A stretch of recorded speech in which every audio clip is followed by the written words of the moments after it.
SCP-610. Ever heard of SCP-610? The flesh that hates, or depending on who's narrating, the flesh that because... Yeah, it's confusing. This thing doesn't just spread, it rewrites you into something that looks like yesterday's meatloaf. At first, it's just a rash and some weird skin peeling. Next thing you know, your body's doing origami with your bones. Your flesh folds and twists, your nose becomes a mouth, your eyes disappear, and suddenly you're a walking factory for new monsters. It doesn't even need you to touch anyone. You just have to wander near an infected area and your fate is sealed. Hazmat suits? Worthless. Fire? Barely slows it down. Nukes? Might as well throw soup at it. Worst part? The infected sometimes remember who they were. Sometimes they scream for help while their bodies become modern art furniture. There's no cure, and if you're planning any heroic stunts, good luck becoming a fleshy Picasso. You don't fight SCP-610, you just avoid Siberia and pray it stays in the freezer. If it spreads, Earth turns into a giant meatball. Survival rate? 0.01%. On the bright side, maybe you'll become a skin wall masterpiece.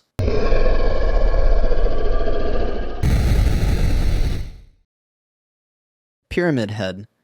Pyramid Head is definitely at the top of my hear me out dessert menu, but don't let his dangerously attractive exterior trick you. This 7-foot wall of muscle isn't about quick mercy. He's living, breathing retribution. He lumbers around with a massive rusty sword that could slice a sedan in two, and that hulking helmet, not just for style points, it's a big heavy symbol of every ounce of guilt and misery he dishes out. If you cross paths, get ready for a truly agonizing experience. What's on his resume?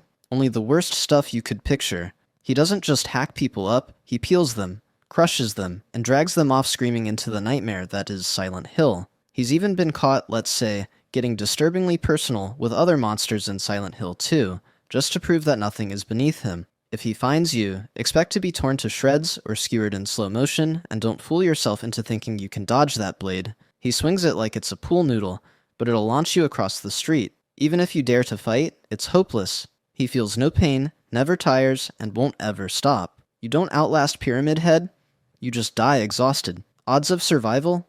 Basically negative. But hey, rumor has it if you like and subscribe to my channel, your chances might go up. Don't risk it or I'll launch you into orbit with the next monster.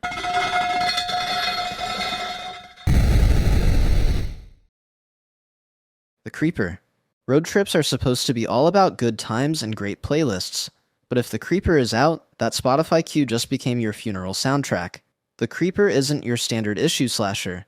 It's ancient, unstoppable, and treats people like a Black Friday shopping spree. Every 23rd spring, it wakes up for a 23-day all-you-can-eat buffet, and it doesn't just kill for sport, it shops for spare parts. If it likes your eyes, lungs, or heck, your whole torso, it'll track you down and rip them off like it's checking items off a list. If you're hot, congrats, you're prime Creeper inventory. Think you can get away? Please, this thing flies faster than your ex left your texts on read. While you're trying to unlock the car, it's already tearing the roof open and pulling you out like a drive-through order. Don't even start with, I'll just drive faster. That's like trying to outrace a hawk on a scooter. And the worst part? It doesn't just kill you, it wears you. Whatever body part it likes, it takes, updating its look with fresh pieces. You're not just prey, you're a new wardrobe edition. Odds of making it? Maybe 1%, and only if your parts don't fit its vibe. At least the Creeper is picky about its shopping.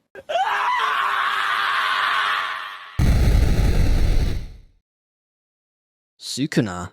Ever met someone so absurdly overpowered that the laws of nature just tap out and walk away? That's Sukuna, the human embodiment of a game over screen in Jujutsu Kaisen.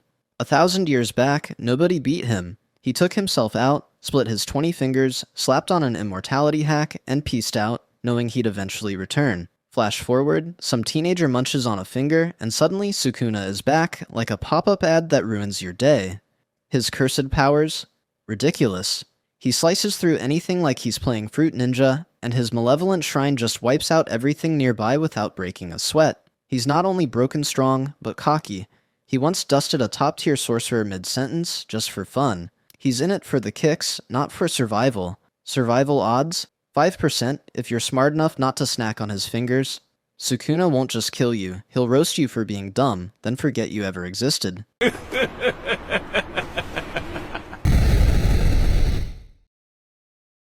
Xenomorph. Think you're smart with your horror movie survival strategies? Stick together, don't split up, don't touch the goo. Yeah, none of that helps when a Xenomorph shows up.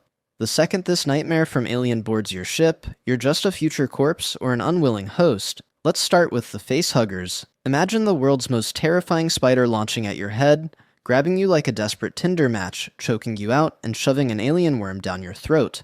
Congratulations, you're now carrying an alien baby, and you're not making it to the delivery room.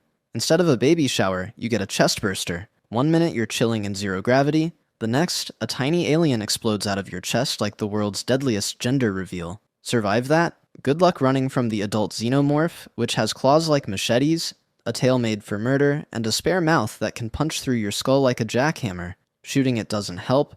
Its acid blood will turn you into a puddle. Survival odds? Maybe 3%, and that's being generous. You're either lunch or you're an egg donor. At least the Xenomorph just wants you dead, not as a fashion statement.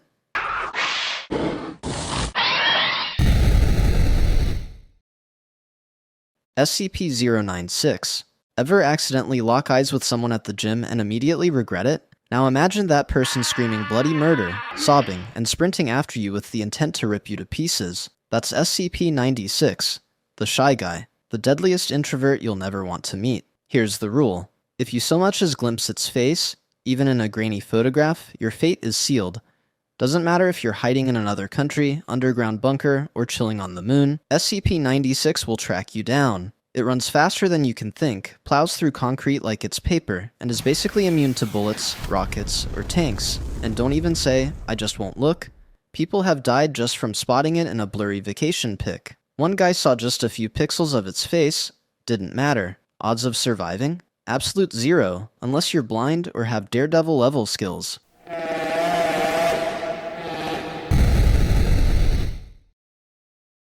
The Grudge, Ju-on. If the villain is a pale woman in a white dress with 30 inches of tangled ghost hair trailing behind her, just accept you're not making it to the sequel. You walk into a totally normal house.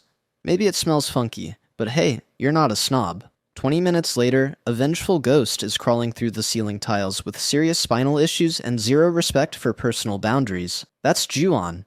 She doesn't chase you, she just pops up, under your covers, in your shower, on your ceiling, even in your mouth if she's bored. Just run. Sure, but she's already booked your Uber. There's no undoing this curse, no loopholes, no, I was just the plumber. The moment you set foot in the house, you're doomed. She doesn't kill out of anger, she kills because you exist, and she'll keep appearing until your spine folds like a cheap lawn chair. What is Ju-on anyway? Even Scary Movie 4 roasted her. Cindy tried talking her down with fake Japanese, and for a second even the ghost was confused. Unless you're shielded by parody magic, you're not escaping this one. Survival odds, 0.5%, but only if you're Cindy Campbell or fluent in supernatural nonsense.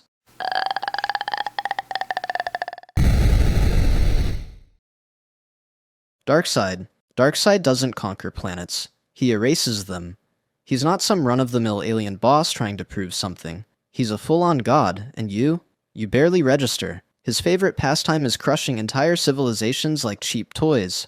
And he's never alone. His infinite swarm of parademons will descend on you faster than bargain hunters on Black Friday.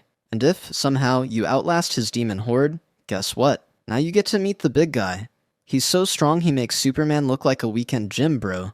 Drop a planet on him and he'll shrug it off like a mosquito bite. And don't even get me started on his Omega beams. Those laser-guided, heat-seeking death rays will chase you around corners, through walls, even across dimensions, and you're still toast. If he feels like doing the job himself, game over. He'll snap you like a twig, erase your soul, or turn you into a loyal zombie while he turns your planet into a flaming wasteland. Survival odds? 0. You're not just dying, you're being erased from history. Now that the mother boxes have been destroyed. And that's the list. Thanks for watching. Stay safe out there.